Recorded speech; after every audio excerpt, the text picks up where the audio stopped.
دودھ گھروں میں دے کر وہ مندر کے سامنے چادر بچھا کر بیٹھ گئیں اور صدا لگانے لگیں، کھلونے لے لو، کھلونے لے لو۔ چند بچوں نے کھلونے لیے، پھر سردی کی وجہ سے سناٹا چھا گیا۔ ایسا لگ رہا تھا ابھی بارش آنے والی ہے۔ جمنا نے کھلونے کا ٹوکرا سر پر رکھا اور گھر کی راہ پکڑی۔ آج وہ جلد ہی گھر آ گئی۔ بچیوں سے کہنے لگی، گھر بہت پھیلا ہوا ہے، تم دونوں مل کر صاف کرو، میں رسوئی میں بھوجن کا بندوبست کرتی ہوں۔ آج اوپلے بھی نہیں سوکھے تھے، اس نے سوچا کہیں بارش نہ ہو جائے۔ وہ سوکھے گیلے اوپلے باہر اٹھا کر لے آئی اور اس نے اس کوٹھڑی کی راہ لی جو لکڑیاں، اوپلے اور گھر کا دیگر سامان رکھنے کے کام آتی تھی۔ اس نے اوپلے زمین پر بچھا دیے تاکہ سوکھ جائیں۔ سوکھے ہوئے اوپلے اٹھائے اور باہر رسوئی کی طرف چل پڑی۔ ابھی وہ رسوئی تک نہ پہنچی تھی، اسے مرغیوں اور بکریوں کے شور کی آواز آئی۔ اس نے وہیں سے ڈنڈا اٹھایا اور باہر کی طرف لپکی۔ دیکھوں تو یہ کون سا جانور ہے جو مرغیوں اور بکریوں کو پریشان کر رہا ہے۔ جب وہ مرغیوں کے دربے کی طرف گئی، اس نے دیکھا ایک بہت لمبا اور موٹا سانپ تھا جو مرغیوں پر پھنکار رہا تھا۔ جمنا کو دیکھ کر سانپ زور زور سے سر زمین پر مارنے لگا۔ جمنا ڈرنے لگی شاید وہ ڈس لے، مگر وہ دربے سے نکل کر صحن میں کنڈلی مار کر بیٹھ گیا۔ جمنا نے اسے غور سے دیکھا، اس کا جسم سانپ کی طرح تھا مگر پھن یعنی چہرہ ایک معصوم سے بچے کی طرح، اور وہ حسرت سے جمنا کو دیکھ رہا تھا۔ جمنا کو پتہ نہیں کیوں اس پر پیار آنے لگا، جیسے وہ اس ہی کا بچہ ہے اور اس سے کچھ کھانے کو مانگ رہا ہے۔ اس نے مرغیوں کو ایک طرف ہٹایا، اسے 2 انڈے ملے۔ اس نے دونوں انڈے ایک تھیلی میں رکھے، پھر اس نے چھنکے کی طرف ہاتھ بڑھایا۔ وہاں برتن میں دودھ تھا۔ اس نے ایک پیالے میں دودھ میں روٹی ڈالی اور صحن کے بیچ میں رکھ دیا۔ اس کی دونوں بیٹیاں ایک طرف سہمی ہوئی یہ منظر دیکھ رہی تھیں۔ جمنا نے انہیں تسلی دی، ارے یہ بھگوان کا اوتار ہے، یہ ہمیں اور تمہیں کچھ نہیں کہے گا۔ اماں یہ کاٹ لے گا۔ ارے نہیں۔ سانپ نے اپنا کھانا کھایا اور رینگتا ہوا کوٹھڑی کی طرف چل دیا۔ کوٹھڑی کی چھت سرکنڈوں کی تھی، وہ وہاں جا کر بیٹھ گیا اور اپنی لال لال آنکھوں سے جمنا کی طرف دیکھنے لگا جیسے اس کا شکریہ ادا کر رہا ہو۔ اب جمنا کا روز کا معمول تھا، وہ صبح سارے کاموں سے فارغ ہو کر اپنی بچیوں کے ناشتے سے پہلے سانپ کی تھالی تیار کرتی۔ کبھی وہ دیسی گھی کی چوری بنا کر دیتی، کبھی وہ دودھ میں روٹی بھگو کر دیتی، 7 روز 1 انڈا۔ سانپ اپنا پیٹ بھرتا اور کوٹھڑی میں جا کر بیٹھ جاتا۔ اب نہ مرغیاں اس سے ڈرتی اور نہ بکریاں۔ ایسا لگتا گھر کا ہر فرد اس سے مانوس ہو گیا ہے۔ بچیاں گھر میں صفائی کرتی اور وہ نیچے ہوتا تو وہ راستہ دے دیتا، ادھر سے ادھر کلا بازیاں کھاتا یعنی ان کے ساتھ کھیلتا۔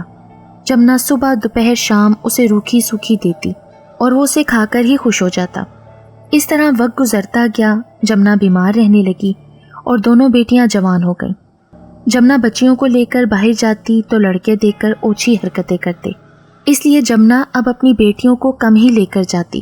بس وہ خود ہی ہمت کر کے جاتی اور باہر جانے سے پہلے کنڈا لگا جاتی، ساتھ میں سانپ سے تاکید کر کے جاتی کہ ان کی حفاظت کرنا جیسے بھگوان کرتا ہے۔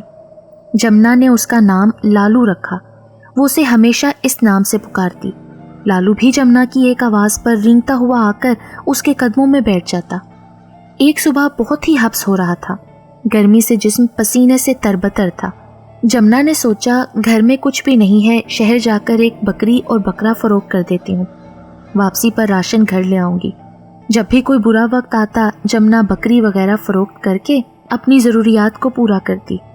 بکریاں دوسرے بچے جنم دیتی، وہ انہیں اسی دن کے لیے بڑی حفاظت سے رکھتی، سردی گرمی بارش سے بچاتی۔ ابھی وہ باہر جانا ہی چاہتی تھی کہ یکدم بارش نے زور پکڑ لیا۔ شام ہو گئی، رات نے اندھیرے کا لبادہ اوڑھ لیا۔ جمنا کے ساتھ ساتھ صبح سے بچیوں نے بھی کچھ نہیں کھایا تھا۔ گھر میں دودھ کے علاوہ اناج کا دانہ تک نہیں تھا۔ لالو بھی بارش کی وجہ سے ایک طرف کنڈلی مارے بیٹھا تھا۔ جمنا اٹھی، اس نے ایک پیالی لالو کو دودھ دیا اور تھوڑا جو بچا اپنی بیٹیوں سے کہا پی لو۔ دونوں بچیوں نے پی لیا، مگر جمنا نے دیکھا کہ لالو نے وہ دودھ نہیں پیا۔ وہ جمنا کی طرف حسرت و یاس سے دیکھ رہا تھا، جیسا وہ کہنا چاہتا ہو ماں تو بھی تو صبح سے بھوکی ہے، تیری بوڑھی جان میں اتنی شکتی نہیں ہے جو تو بھوک برداشت کر سکے۔ جمنا نے لالو کو غصے سے دیکھا، دودھ کیوں نہیں پیتا؟ کہاں سے تیرے لیے انڈے اور روٹی لاؤں؟ تیرے بڑے نخرے ہیں، تو چل۔ جا باہر، تجھے بہت سی چیزیں کھانے کو مل جائیں گی. میرا کوئی کمانے والا تھوڑی ہے. پتہ نہیں یہ برسات کب بند ہوگی. میری بکریاں اور گائے بھی بھوکی ہیں. میں ان کے لیے گھاس پھوس بھی نہیں لائی. بھگوان میں کیا کروں؟ کاش میرا کوئی بیٹا ہی ہوتا جو میری مدد کرتا. یہ کہہ کر وہ پھوٹ پھوٹ کر رونے لگی. دونوں بیٹیاں بھی ماں کو دیکھ کر رونے لگیں. اسی وقت بجلی بڑے زور سے گرجی. دونوں بیٹیاں ڈر کے مارے ماں سے لپٹ گئیں. آج جمنا بھی ڈر رہی تھی. اتنی خطرناک بجلی کبھی نہیں دیکھی. گھبرا کر اس نے لالو کی طرف دیکھا، مگر یہ کیا؟ لالو ایک لڑکے کے روپ میں کھڑا اس کی طرف دیکھ کر مسکرا رہا تھا. یہ دیکھ کر جمنا سکتے میں آ گئی. جب اسے ہوش آیا تو اس نے دیکھا لالو پھر اسی سانپ کے روپ میں ہے اور وہ باہر صحن کی طرف سے دیوار پر رینگتا ہوا باہر کی جانب جا رہا ہے. جمنا اسے جاتا دیکھتی رہی. بادل بہت زور سے گرج رہے تھے. جمنا نے ہمت کی اور بیٹیوں سے کہنے لگی، ہمیں بکریوں کو کوٹھڑی میں باندھنا چاہیے، کہیں بارش کی تیزی کی وجہ سے بکریوں کو کچھ نہ ہو جائے. دونوں بیٹیوں نے بکریوں اور گائے کو چھپرے میں باندھا. یہ سب کر کے وہ پھر سے کمرے میں آ کر لیٹ گئیں. چراغ کی لو بھی دھیمی پڑ رہی تھی. شاید چراغ میں بھی تیل ختم ہونے کو تھا. صبح ہونے والی تھی مگر بارش کی وجہ سے بہت اندھیرا تھا. جمنا کی آنکھ لگ گئی. بچیاں بھی سو گئی تھیں. اچانک جمنا کو سانپ کے پھنکارنے کی آواز سنائی دی. وہ سہم گئی کہ اندھیرے میں بچیوں کو کوئی نقصان نہ پہنچ جائے. اس نے دیکھا لالو انسان کی شکل میں اس کے سامنے بیٹھا ہے. اماں یہ لے. جمنا نے دیکھا لالو ایک تھیلے میں کھانے پینے کی چیزیں لایا ہے. جمنا نے تھیلا کھولا. اس میں مکھن، روٹی، مٹھائی، انڈے، حلوہ، ترکاری سب کچھ تھا. اس نے جمنا کو اشارے سے صحن میں بلایا. جمنا ڈری سہمی اس کے پیچھے پیچھے چلتی. اماں یہ میں کچھ گھاس لایا ہوں. جمنا نے دیکھا ہری بھری گھاس پتے ایک کپڑے میں گٹھڑی کی شکل میں ہے. تو کون ہے؟ میں تیرا بیٹا. پر ماں میرا ذکر کسی سے نہ کرنا. مجھے بہت سے سپیرے تلاش کر رہے ہیں. وہ مجھے مار دیں گے یا پھر مجھ سے خزانے کا پتہ مانگیں گے. ماں میں ایک ناگن اور ناگ کا بیٹا ہوں. میری ماں اور باپ کو خزانے کی وجہ سے مار دیا گیا تھا. میری ماں نے مجھ سے کہا تھا تم بھاگ جاؤ اور کہیں دور جا کر پناہ لے لو. میں اس پرانے مندر میں آ گیا مگر مجھے وہاں بھی خطرہ محسوس ہوا. اچانک میں اس طرف نکل آیا اور اس گھر میں پناہ لی. ماں تیری غربت، تیرا پیار مجھے گھائل کر گیا. مجھے ایسا لگا جیسے تو میری ہی ماں ہے اور یہ دونوں میری بہنیں. میں نہیں چاہتا تھا تیرے سامنے سروپ میں آؤں مگر مجھے تیرے پیار نے مجبور کر دیا. آج سے میں تیرا بیٹا ہوں. پر ماں میں ہر وقت اس روپ میں نہیں ہوتا، صرف چاند کی پہلی تاریخ یا اماوس کی رات. آج چاند کی پہلی تاریخ ہے نا. ماں تو بہنوں کو بھی کچھ نہ بتانا ورنہ میری جان کو خطرہ ہو سکتا ہے. وہ بچیاں ہیں آس پڑوس میں بول دیں گی. تو وعدہ کرنا ماں. ہاں لالو میں وعدہ کرتی ہوں کبھی کسی کو نہیں بتاؤں گی. ماں تو نے جس دن سے میرا نام لالو رکھا اور پیار سے بلایا میں نے اسی دن سے تجھے اپنی ماں تسلیم کر لیا تھا. صبح ہونے والی ہے، میں اپنے روپ میں آتا ہوں. بہنوں کو اٹھا کر کھانا دے. وہ پوچھیں تو بتا دینا لالو پتہ نہیں کہاں سے اٹھا کر لایا. جمنا نے دونوں بیٹیوں کو اٹھایا. ان سے کہا کچھ کھا لو. وہ حیران ہو کر کھانے کو دیکھ رہی تھی. اماں یہ کھانا کون لایا؟ ارے لالو پتہ نہیں کہاں سے یہ تھیلا اٹھا کر لے آیا. لالو کے بچے تم بڑے ہی لوفر ہو، پتہ نہیں دکان سے کس کا تھیلا لے آئے. وہ دونوں بڑے پیار سے لالو کو دیکھ کر بولنے لگیں. پھر کھانا سیر ہو کر کھایا. جمنا نے لالو کی تھالی بھی بنا کر دی. کٹوری میں انڈے رکھے، حلوے میں روٹی چور کر کے اس کے آگے رکھی. لالو بھی بہت خوش تھا. وہ بار بار ادھر سے ادھر رینگ رہا تھا. اماں نے بیٹیوں کو تاکید کی تم میں سے کوئی بھی اس بات کا ذکر کسی سے نہ کرے ورنہ وہ لالو کو پکڑ کر لے جائیں گے. لالو اپنی جگہ پر بیٹھ گیا. بارش تھم گئی. لالو پھر خاموشی سے باہر چلا گیا. شام ہونے سے پہلے وہ واپس آ گیا. اس نے جمنا کے پیروں کے پاس ایک تھیلی پھر منہ سے نکال کر دی. جمنا نے تھیلی کھولی تو اس میں چند سکے تھے جس سے گھر کا اچھا خاصا سامان آ سکتا تھا. جمنا نے بھگوان کا شکر ادا کیا. لالو کے سر پر ہاتھ رکھا اور سامان لینے چل پڑی. ضرورت کا سامان لیا. واپسی پر اس نے سوچا کہ لالو کے لیے ایک پاؤ گوشت بھی لے لوں، وہ بھی کھا کر خوش ہو جائے گا. اس نے لیا اور گھر آ گئی. گھر آ کر سامان رسوئی میں رکھا اور کھانے کے لیے بچیوں سے کہا پکا لو. اس نے لالو کو آواز دی. لالو نیچے اتر آیا. اس نے لالو کو بتایا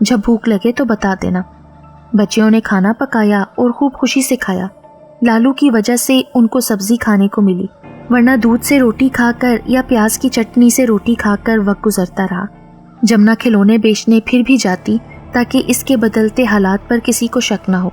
اس نے آس پڑوس میں یہی کہا کہ وہ اور بچیاں شہر میں چند گھروں میں جھاڑو برتن کرتی ہیں۔ ایک دن جمنا لالو سے پوچھ بیٹھی، تو یہ سکے کہاں سے جمع کر کے لاتا ہے؟ اس نے صبح ہونے کا انتظار کیا۔ صبح ناشتے سے فارغ ہو کر اس نے جمنا کی ساڑی کا پلو منہ میں دبایا اور اسے اپنے ساتھ چلنے کا اشارہ کیا۔ جمنا اس کے پیچھے پیچھے چل دی۔ وہ لوگوں کی آنکھوں سے بچ بچا کر ندی کے قریب چل پڑا۔ یہ وہ ندی تھی جہاں کے لیے مشہور تھا، اگر تم اپنی منت پوری ہونے کا یقین رکھتے ہو تو سکہ پانی میں ڈال دو۔ اگر وہ سکہ پانی کی تہہ میں پہنچ گیا تو ٹھیک ہے، اگر اوپر کی طرف ہی رہا تو کام نہیں ہوگا۔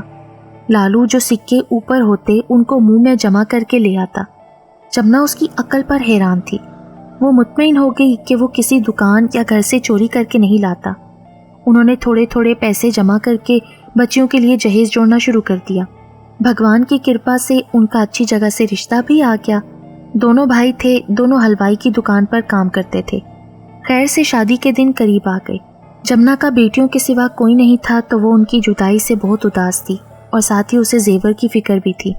وہ ہر بات لالو سے کہتی، یہ بات بھی اس نے لالو سے کہہ ڈالی۔ لالو لڑکے والے زیور کو بول رہے ہیں، کہاں سے لاؤں؟ لالو شام کو ایک پوٹلی منہ میں دبائے چلا آیا۔ ارے یہ کیا؟ اس نے کھول کر دیکھا تو اس میں سونے کی ڈالی تھی۔ اس نے سونار سے بچیوں کے لیے سونے کا زیور بنوایا۔ شادی خیر سے ہو گئی۔ جمنا اکیلی رہ گئی، مگر لالو نے اسے اکیلا پن محسوس نہیں ہونے دیا۔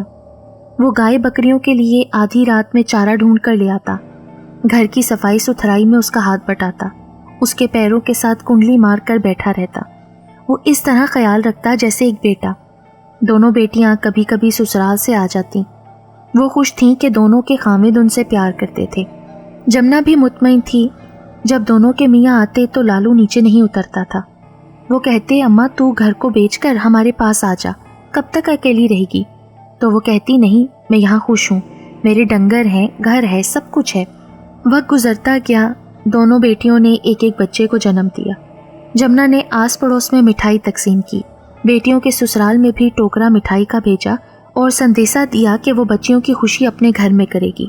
جمنا نے نان بائی کو بلوایا، میٹھے چاول، سبزیوں کا پلاؤ بنانے کے لیے کہا۔ اس نے لالو سے کہا، تیری بہنوں کے بچوں کی چھٹی دے رہی ہوں، تو بھی ان بچوں کی لمبی عمر کی دعا کرنا۔ صبح سے ہی جمنا کے گھر میں رونق لگی ہوئی تھی۔ ڈھولکی پر گانے گائے جا رہے تھے۔ جمنا بھی جھوم جھوم کر گانے پر ناچ رہی تھی۔ کھانے اور مٹھائی کی خوشبو گھر میں پھیل رہی تھی۔ پتہ نہیں لالو کب چپکے سے اترا اور چھپ چھپا کر نالی کے ذریعے باہر نکل گیا۔ رسم و رواج شروع ہو گئے۔ لڑکیاں بالیاں خوب شور شرابہ کر رہی تھیں، بچے ماں کی گود میں چہک رہے تھے، ہر طرف خوشیاں رقصاں تھیں۔ اتنے میں لالو بچوں کے لیے چند سکے منہ میں دبا کر نالی کے ذریعے گھر میں داخل ہونے کی کوشش کر رہا تھا کہ نان بائی جو کہ چاولوں کو ابال کر اس کا پانی بہا رہا تھا، گرم گرم پانی نالی میں ڈال دیا۔ جیسے ہی لالو نالی میں آیا تو اس کے شریر کو وہ پانی چیرتا ہوا زخمی کر گیا۔ وہ تڑپ کر صحن میں بھاگا اور زور زور سے پھنکارنے لگا۔ تمام لوگ ڈر کے ایک طرف ہو گئے۔ جمنا سب کام کاج چھوڑ کر صحن کی طرف بھاگی۔ لالو زمین پر تڑپ رہا تھا۔ جمنا لالو کی طرف دوڑی۔ لالو، میرے بچے، یہ کیا ہوا تجھے؟ اس وقت تو باہر کیوں آیا؟ اس نے جمنا کے پیروں پر اپنا بڑا سا پھن رکھ دیا اور منہ کھول کر سکے اس کے قدموں میں ڈال دیے، جیسے وہ کہہ رہا ہو، میں نے بھائی کا حق ادا کر دیا۔ دونوں بہنیں بھی رو رہی تھیں۔ ہر شخص حیران تھا، یہ کیا ماجرا ہے؟ میرے بچے، تو مجھے چھوڑ کر کہاں جا رہا ہے؟ میں تیرے بغیر کیسے رہ پاؤں گی؟ تو نے مجھے بیٹے سے زیادہ سہارا دیا، ایک سپولیا ہو کر تو نے مجھے ماں کا درجہ دیا۔ یہ دیکھو لوگو، یہ میرا بیٹا ہے۔ اس نے مجھے اس وقت سے سہارا دیا جب ہم بھوکے تھے۔ اس نے ہمیں بھوکا نہیں رہنے دیا۔ یہ بھگوان کی مورت ہے۔ جمنا چیخ چیخ کر رو رہی تھی۔ سب نے دیکھا لالو کی آنکھوں سے آنسو بہہ رہے ہیں، جو جمنا کے قدموں کو تر کر رہے ہیں، جیسے کہنا چاہتے ہوں، ماں تو پریشان مت ہو، میں اگلے جنم میں تیرا لالو بن کر پھر آؤں گا۔ کچھ دیر بعد لالو مر گیا۔ کچھ آدمیوں نے چاہا اسے جلا دیا جائے، مگر جمنا نے ایسا نہیں ہونے دیا۔ اس نے اپنے گھر کے صحن میں کھڈا کھود کر اسے وہیں دبا دیا۔ مہمانوں کو کھانا دینے کے بعد اس نے وہاں پر اس کی تھالی میں اسے اسی طرح کھانا رکھا جیسے وہ اسے روز دیتی تھی۔ تھک ہار کر وہ سو گئی۔ جب صبح اٹھی تو اسے لالو پھر یاد آ گیا۔ وہ پھر اشکبار ہو گئی اور اس کھڈے کی طرف جا پہنچی۔ اس نے دیکھا تھالی خالی ہے، جیسے لالو نے کھانا کھایا ہو۔ اس نے وہیں پر ایک مٹی کا پتلا لالو کی شکل کا بنایا اور روز اسی طرح اس کو وہاں تھالی میں کھانا پروستی۔ لوگ آہستہ آہستہ وہاں آ کر پوجا پاٹ کرنے لگے، لالو کے بت کو بھگوان کی شکل دی۔ اس طرح جمنا کا گھر ایک چھوٹا سا مندر بن گیا۔ جمنا زیادہ عرصہ نہ جی پائی۔ اس کے مرنے کے بعد اس کے دامادوں نے چاہا کہ وہ یہ گھر فروخت کر کے کچھ پیسے کاروبار میں لگائیں، مگر وہ یہ نہ کر سکے۔ جو بھی اسے خریدنے کی کوشش کرتا اسے رات بھر ناک کے پھنکارنے کی صدائیں سنائی دیتی۔ انہیں لگتا وہ اپنی لال لال آنکھوں سے منع کر رہا ہے، خبردار اگر تم نے آگے بڑھنے کی کوشش کی۔ سب لوگ ڈر سے منع کر دیتے۔ آخر جمنا کی بڑی بیٹی کے شوہر نے ایک آدمی سے ہمت کر کے سودا کیا۔ جس دن اس نے پیسہ لینا تھا وہ گھر کے صحن میں آیا۔ اس نے چاہا کہ وہ لالو کے بت کو مسمار کر دے۔ اچانک اسے لگا جیسے وہ سانپ اپنی اصلی شکل میں آ گیا ہو اور پھن پھیلائے اسے آگے بڑھنے سے روک رہا ہو۔ سانپ کی پھنکاروں سے سارا محلہ ہل گیا۔ سب دوڑے ہوئے جمنا کے گھر کی طرف آئے۔ انہوں نے دیکھا لالو اپنی شکل میں زندہ کھڑا ہے اور پھن پھیلائے جمنا کے داماد کو روکنے کی کوشش کر رہا ہے۔ سب نے ایک آواز ہو کر کہا، تم یہ مت کرو، یہ بھگوان کا روپ ہے، تمہیں اب تک کوئی نقصان نہیں پہنچایا، تم اس کی جگہ سے ہٹ جاؤ ورنہ ہم تمہیں مار دیں گے، یہ اب ہمارا بھگوان ہے۔ جمنا کے داماد کو واپس اپنے گاؤں جانا پڑا۔ آج بھی بھینس پورا میں یہ مندر موجود ہے جہاں ہزاروں لوگ پوجا کرنے آتے ہیں۔ آج یہ مندر ناگ راجا مندر کے نام سے جانا جاتا ہے۔